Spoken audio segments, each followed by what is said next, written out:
Well, I am taking this series of books in English medium for competitive examination, not in a very systematic manner, because that doesn't make any difference. The emphasis is on important books which one should read to know the subject as well as to understand the subject in order to score high in your competitive examination. This book, which I am referring to today, is about India's foreign policy. The name is India's Foreign Policy Retrospect and Prospect, edited by Sumit Ganguly. Now, this book is published by Oxford University Press in 2010. Why this book is very important? Because it is written in very simple language. It is written by a series of scholars who are well known in their field, and they have taken this task of writing about their expertised subject and topic. It has about 15 chapters, and they are written by all important scholars. The first is the genesis of non-alignment. This book is not about the theoretical aspects of Indian foreign policy, nor about how Indian foreign policy is evolved, but about the actual practice of Indian foreign policy. And in that we can see one of the important aspects of Indian foreign policy is its involvement in non-alignment, and that is given the first name of the first chapter, how non-alignment came into existence, what was the role of India in bringing non-alignment at the international level. And then it starts with Indo-Pakistan relationship. As you know, that is one of the most obsessed object of our foreign policy, how to maintain cordial relations with our neighbor Pakistan. So the second chapter is devoted to that. The third chapter is about foreign policy towards another neighbor, that is Sri Lanka. The fourth is about the Bangladesh relations.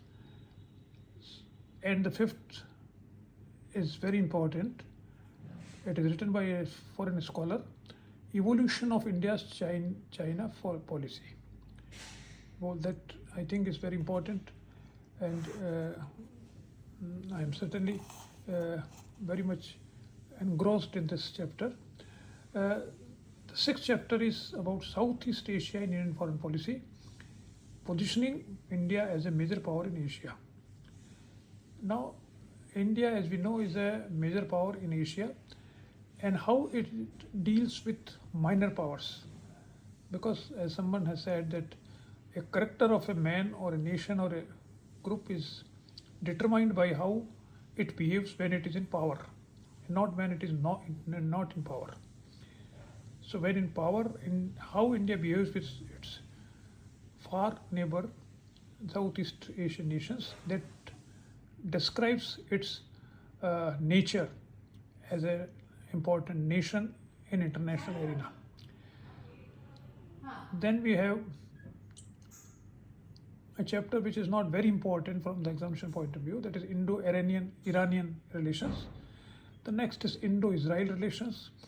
Now, Indo-Israel relations have changed a little bit, not little bit, but in a major way after 2014, when BJP came into power. So this chapter only gives you a historical orientation of India's foreign policy towards Israel, and not the latest development in Indo-Israel relations. Then with Korea also, there is a chapter which may not be very much interested for you. India-Japan relations is also mentioned here. Then we have the evolution of India's relation with Russia. Now that is important, because India-Russia relations have a long history, where Russia, when it was USSR, helped India in equipping itself with military equipments, and supporting internet at international level whenever there was a tension of India with its neighbors. So India-US relation, India-Russia relation is very important. The next, obviously, is of India-USA relations, and it's a very good chapter because it covers the age from World War II to the present. So it is almost more than 50 years relationship between India and USA that is mentioned in this.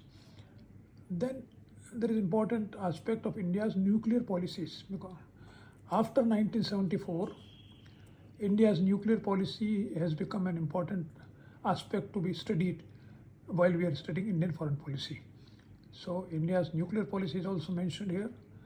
Then we have India's foreign economic policies, which is not much in comparison to our other policies, because I don't think that India is capable of giving financial help to the extent that superpowers or the developed countries give to the developing countries. But still, India is evolving as an economic power, and certainly it is sharing its wealth and economic prosperity with less developed countries. And the last is about the India's energy policy.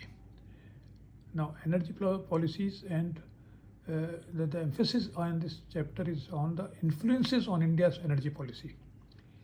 So how energy policy has evolved from 1948 to the present to 2008. So in one way, I think that this is very important book. When I told you about even in IAS or any other subject where political science is a subject, the international relations are divided into three parts. The theoretical aspects of international relations, the practical aspect or the history of international relations since 1945, and then the India's foreign policy. So that for one last part, there are two books which I think are must. One is this, which is about the practice of India's foreign policy till 2008. And the second one I will tell you in the next video, which will be about the fundamentals of India's foreign policy, how Indian foreign policy has evolved. So wait for that. But till then, read this book, purchase this. It's not very costly, I suppose. It's 445 rupees. Now I don't know how much it costs, but it's a good book. Okay, thank you.